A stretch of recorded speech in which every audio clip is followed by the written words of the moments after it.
तो चलिए अब मैं दिखाता हूँ कि मल्टीपल टेबल्स जो आते हैं उसको कैसे आपको जॉइन वगैरह करना है।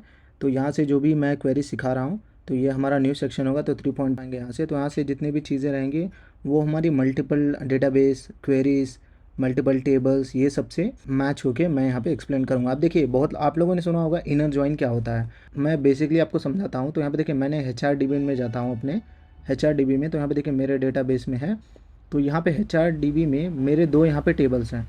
एक तो है हमारा एम्प्लॉय टेबल और ये ऑफिस टेबल। अब ये दोनों टेबल लिंक हैं, ठीक है। अब लिंक किससे है मैं वो भी आपको दिखाता हूँ। पहले मैं क्या करता हूँ, इसको रन कर लेता हूँ, ठीक है। एम्प्लॉयज़ को जो टेबल है वहाँ पे रन करता हूँ। और जैसे मैं इसको रन करूँगा तो आप देखेंगे यहाँ पे जो हमारा आउटपुट आएगा वो पूरे एम्प्लॉयज़ की डिटेल्स आएंगी। एम्प्लॉय आईडी से first name, second name, job title वगैरह यहाँ पे आ जाएंगी। और लास्ट में देखेंगे एक कॉलम होगा ऑफिस आईडी, ठीक है। अब ऑफिस यहाँ पे देख पाएंगे एक और टेबल है हमारा, तो मैं इसको भी रन करता हूँ, ठीक है। तो ये दोनों दो टेबल हैं, इस डेटाबेस में दो टेबल हैं, ऑफिस और एम्प्लॉय। तो अब देखेंगे यहाँ पे जैसे मैं ऑफिस टेबल रन करता हूँ तो यहाँ पे देखिए ऑफिस का आईडी यहाँ पे आ रहा है 1 से लेकर 10 तक। अब ये सेम चीज़ आप देखेंगे हमारे पुराने टेबल में भी है, यहाँ पे भी है। जो ऑफिस आईडी है हमारा 1 से लेकर 10 तक है। तो आप मान सकते हैं जो डिफरेंट पर्सनस हैं यहाँ पे देख पाएंगे, विन है, अभिषेक है, अतुल है, शेयर है, मेडे हैं, ये सब जो हैं एक ही ऑफिस आईडी से बिलोंग करते हैं। अब मुझे क्या करना है, आप जैसे कि मुझे जानना है कि ये जो ऑफिस आईडी है, सॉरी हाँ मैं सिंपल में एक्सप्लेन कर देता हूँ आपको। जो फर्स्ट नेम है, ठीक है, जो फर्स्ट नेम है हमारे अतुल हैं, वो किस किस ऑफिस एड्रेस पे काम करते हैं। तो हमारा इस टेबल में तो ऐसा कोई डिटेल्स है ही नहीं कि ऑफिस का एड्रेस कहाँ है। लेकिन आप जैसे ही इस टेबल में जाएंगे तो यहाँ पे ऑफिसेस की डिटेल्स हैं। यहाँ पे देखिए एड्रेस है, सिटी है या स्टेट है, यहाँ पे आ जाएगी। तो अब मुझे ये डिटेल्स मिलेगा कैसे, क्योंकि दोनों अलग अलग टेबल हैं। तो पहले तो आप यूनियन वगैरह यूज़ कर सकते हैं, तो वो हम आगे चल के सिखाऊंगा मैं आपको कैसे यूज़ करना है इसको। तो अभी सिंपल आप इस बात का ध्यान रखें कि इसको यूज़ करना है ज्वाइन। तो हमारा ज्वाइन फंक्शन यहाँ पे काम आता है दोनों टेबल को यूज़ करके डेटा पुल करने के लिए। अब देखिए ज्वाइन फंक्शन यूज़ करने का एक मेन इंपॉर्टेंट कंडीशन ये है कि प्राइमरी की मैच होनी चाहिए। यहाँ पे देख पाएंगे ऑफिस आईडी प्राइमरी की है। तो मैं यहाँ पे अगर एक्सपैंड करके दिखाऊंगा तो आपको पता लगेगा। यहाँ पे देखिए प्राइमरी की यहाँ पे दिखा रहा है, जो हमारा ऑफिस आईडी है कंस्ट्रेंट है यहाँ पे। तो आगे चल के मैं आपको दिखाऊंगा कैसे ये काम करता है। अभी फिलहाल इतना ध्यान रखिए कि ये दोनों टेबल लिंक है, वो है ऑफिस आईडी से। और यहाँ पे देखिए एम्प्लॉय आईडी है। तो यहाँ पे देखिए दोनों टेबल मैंने आपको सिखा दिया है। अब मुझे डिटेल्स चाहिए तो मैं क्या करूँगा, मैं यहाँ पे इनर जॉइन का फंक्शन का यूज़ करूँगा। तो चलिए मैं अभी आपको दिखाता हूँ कैसे ये काम करता है। तो मैं क्या बोलता हूँ, पहले सेलेक्ट। तो अभी देखिए मैंने डेटाबेस चेंज कर लिया है, तो आप जाके अपना डेटाबेस चेंज कर लें। तो मेरे केस में मैं HRDB यूज़ कर रहा हूँ, तो मैं यहाँ पे HRDB सेलेक्ट करता हूँ। और नहीं तो आप use database use database name function जो होता है वो भी यूज़ कर लें, जैसे ऐसे भी। तो दोनों सेम ही काम करता है, लेकिन मेरा पहले से यहाँ पे सेलेक्ट है, तो मैं यहाँ पे इसको कर देता हूँ। तो अब देखिए मैं क्या बोलता हूँ, मुझे सेलेक्ट ऑल डिटेल्स, ठीक है, फ्रॉम टेबल। अब मैं टेबल का नाम क्या दूंगा, एम्प्लॉय, ठीक है, एम्प्लॉयज़ टेबल का नाम दे दूंगा मैं यहाँ पे। अब इसको बाद मैं यहाँ पे नेक्स्ट लाइन में लिखूँगा, कंडीशन डालूंगा, सॉरी कंडीशन बोल रहा हूँ, कंडीशन नहीं, हमारा नेक्स्ट जो लाइन है वहाँ पे मैं अपना इनर फंक्शन यूज़ करूँगा, जो मैं इसको दूंगा इनर ज्वाइन, ठीक है। अब इनर ज्वाइन देने के बाद मैं क्या बोल रहा हूँ, अब देखिए मैंने एम्प्लॉयज़ टेबल तो ले लिया है, ठीक है। टेबल लेने के बाद मैं यहाँ पे ऑफिसेस टेबल को ज्वाइन करना चाहता हूँ। तो मैं नेक्स्ट लाइन में क्या लिखूँगा, एम्प्लॉय इनर ज्वाइन ऑफिसेस, ठीक है। अब जैसे मैंने ऑफिसेस दिया, अब मुझे क्या करना है, ये सीक्वल तो समझ जाएगा कि इनर ज्वाइन हो रहा है, ठीक है, एम्प्लॉय टेबल को और ऑफिस टेबल को ज्वाइन करना है। लेकिन किस बेसिस पे करना है, तो मैंने आपको बताया प्राइमरी की के बेसिस पे ये काम करता है। तो मैं यहाँ पे क्या बोलूँगा अभी, अब मैं यहाँ पे एक और फंक्शन यूज़ करूँगा, फंक्शन नहीं है, मतलब यहाँ पे टाइप करना है आपको ऑन, ठीक है। तो मैं क्या करता हूँ, इसको नेक्स्ट लाइन में दे देता हूँ ताकि आपको अच्छे से समझ में आ जाए। तो यहाँ पे मैं ऑन दूंगा, ठीक है। ऑन लिखने के बाद यहाँ पे मैं क्या बोलूँगा, on the basis of offices dot, ठीक है। एग्जांपल ऐसे कर लेते हैं। तो हमारा जैसे कि मैंने आपको बताया कि हमारा जो यहाँ पे देख पाएंगे ऑफिस आईडी है वो सेम है, दोनों में same column as it is देख पाएंगे। तो मैं यहाँ पे क्या करूँगा, सेम एज इट इज़ ही मैं यहाँ पे लिख देता हूँ, on the basis of OFFICE office ID, ठीक है, is equal to office ID. तो ये मेंशन करने के बाद मैं यहाँ पे क्लोज कर देता हूँ अपने स्टेटमेंट को। तो अब मैच क्या करना है, देखिए मैंने ऑफिसर्स इज इक्वल्स टू इसमें के ऑफिस, एम्प्लॉय के ऑफिस और इसके ऑफिस को दोनों को मैच करना है, ठीक है। इसके बेसिस पे मुझे दोनों टेबल को इनर जॉइन कर दो।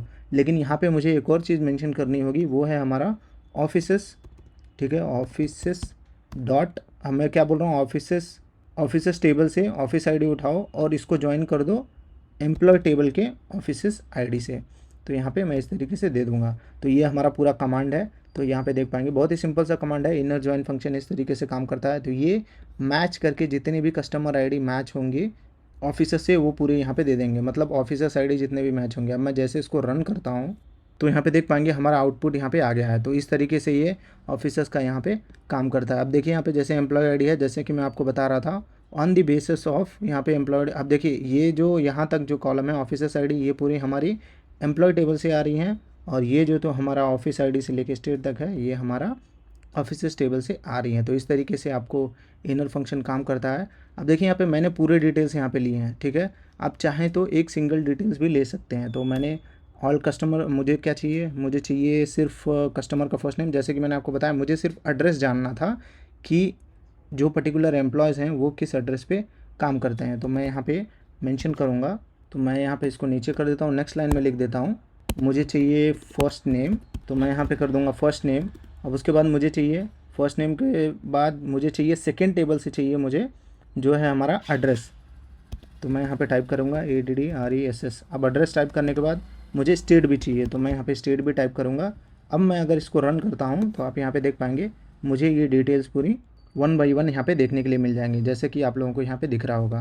तो यहाँ पे मैंने फर्स्ट नेम लिया, एड्रेस लिया, और ये देखिए ये एड्रेस और स्टेट है वो हमारा ऑफिस टेबल से आ रहा है, और फर्स्ट नेम जो है हमारा यहाँ से आ रहा है। अब अगर मान लीजिए आपको कस्टमर आईडी भी चाहिए तो आप क्या कर सकते हैं, सेम लाइन में ही यहाँ पे फर्स्ट नेम के बाद मैं बोल दूँगा मुझे कस्टमर आईडी भी यहाँ पे दे दो। अब जैसे मैंने कस्टमर आईडी दिया, यहाँ पे कॉमा दिया, अब मैं इसको रन करूँगा और हमारा आउटपुट यहाँ पे आ जाएगा। कस्टमर आईडी मैंने लिख दिया है, एम्प्लॉय आईडी है वो, तो मैं यहाँ पे एम्प्लॉय आईडी यहाँ पे लिख देता हूँ। तो यहाँ पे देख पाएंगे हमारा आउटपुट यहाँ पे आ गया है एम्प्लॉय आईडी के साथ, ये हमारा स्टेट और ये सब आ गया है। अब यहाँ पे देखिए एक ट्विस्ट और होता है, अगर मान लीजिए आपको ऑफिस आईडी ही चाहिए तो ठीक है। अब मैं यहाँ पे बोलता हूँ मुझे फर्स्ट नेम दे दो और यहाँ पे स्टेट दे दो, ठीक है, स्टेट, और मैं बोलूँगा मुझे एम्प्लॉय आईडी मत दो, मुझे ऑफिस आईडी दे दो। तो मैं यहाँ पे क्या बोलूँगा, office_id। अब मैं जब इसको एग्जीक्यूट करूँगा तो आप देखेंगे ये रन नहीं होगा। अब रन नहीं होने का कारण भी मैं आपको बताता हूँ क्यों रन नहीं होगा। तो यहाँ पे देख पाएंगे column office ID in the field list is ambiguous.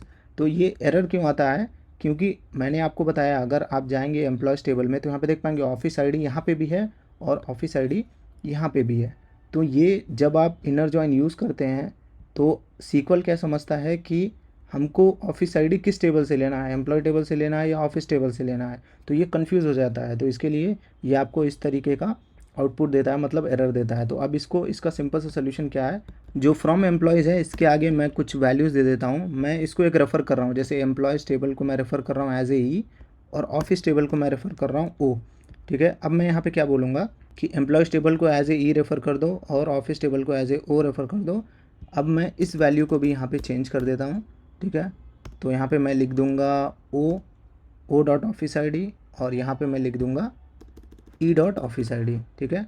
अब मैं इसको रन करूँगा और यहाँ पे क्या करूँगा, ऑफिस आईडी हमको कहाँ से चाहिए, एम्प्लॉय टेबल से चाहिए, ठीक है। तो मैं यहाँ पे लिख दूँगा ई डॉट एम्प्लॉय आईडी, तो ठीक है। अब मैं इसको रन करूँगा तो देखेंगे हमारा आउटपुट यहाँ पे करेक्टली आ जाएगा। तो यहाँ पे देख पाएंगे जैसे कि मैं आपको बता रहा था, तो हमारा फर्स्ट नेम एम्प्लॉय टेबल से आ रहा है, ऑफिस आईडी भी एम्प्लॉय से आ रहा है और जो हमारा स्टेट है वो सेकंड टेबल से आ रहा है। तो इस चीज़ का आपको ध्यान देना है जब भी आप इनर जॉइन को यूज़ करते हैं। तो ये हुआ हमारा पूरा इनर जॉइन के बारे में। अब इनर जॉइन में देखिए आपको हमेशा बार बार इनर जॉइन मेंशन करने की ज़रूरत नहीं है, आप जॉइन भी सिर्फ मेंशन कर सकते हैं। अगर आप जॉइन मेंशन करते हैं तभी भी ये आपका कमांड चलेगा, क्योंकि बाय डिफ़ॉल्ट हमारा जो जॉइन है वो इनर जॉइन की तरह ही काम करता है। जैसे कि मैंने आपको बताया होगा ऑर्डर बाय क्लॉज के बारे में। अब ऑर्डर बाय क्लॉज में जैसे कि मैंने आपको बताया असेंडिंग डिसेंडिंग देने की ज़रूरत नहीं है। अगर आप डिसेंडिंग नहीं देते हैं तो by default order by clause ascending में ही लेता है। तो इस तरीके से हमारा ये भी यहाँ पे काम करता है बाय डिफ़ॉल्ट। अगर आप जॉइन मेंशन करते हैं तो ये इनर जॉइन ही ये कंसिडर करता है। तो ये पूरा जो इनर जॉइन के बारे में है। तो आप जाइए, डेटा यहाँ पे है, बहुत सारे डीबीज़ हैं, ये किसी इंटरकनेक्टेड हैं एक दूसरे से रिलेशनल डेटाबेस में। तो आप जाके इसके साथ थोड़ी और अंडरस्टैंडिंग ले सकते हैं डेटा के साथ प्ले करके।